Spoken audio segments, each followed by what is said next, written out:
Yugoslav State Security Service officials Josip Perković and Zdravko Mustač have been sentenced to life in prison by a German court for the 1983 murder of Stjepan Đureković. The two men were found guilty of complicity in the murder of the Croatian emigrant in Wolfratshausen, Bavaria. Prosecutors had alleged that Đureković's dissident activities had appeared the motive for the killing. The People's Coalition submitted their candidate list to the State Electoral Commission today.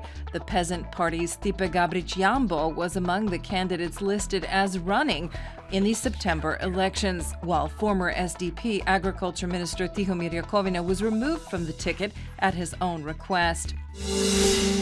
Croatia will mark Victory and Homeland Thanksgiving Day on August 5th.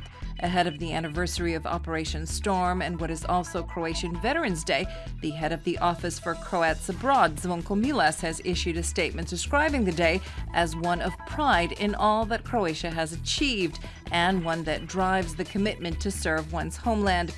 It is also a day to give thanks to Croatia's veterans for their courage and sacrifice, Milas said.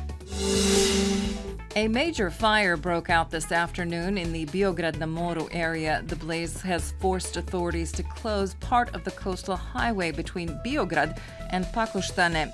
Water bomber aircraft have been brought in to assist in the firefighting effort.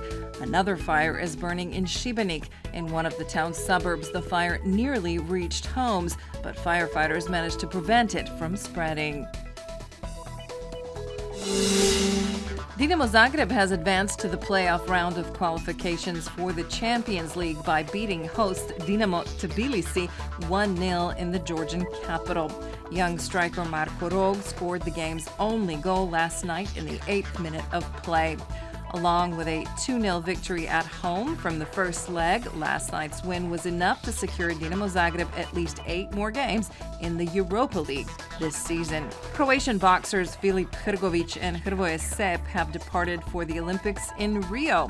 With a successful season and rigorous training for the Games behind them, they say they are ready. The opening ceremony of the Games is scheduled for Friday, while the first events began today with women's soccer. Thursday's forecast calls for mostly clear skies and higher temperatures than today. There may be some traces of fog in the valleys of the interior.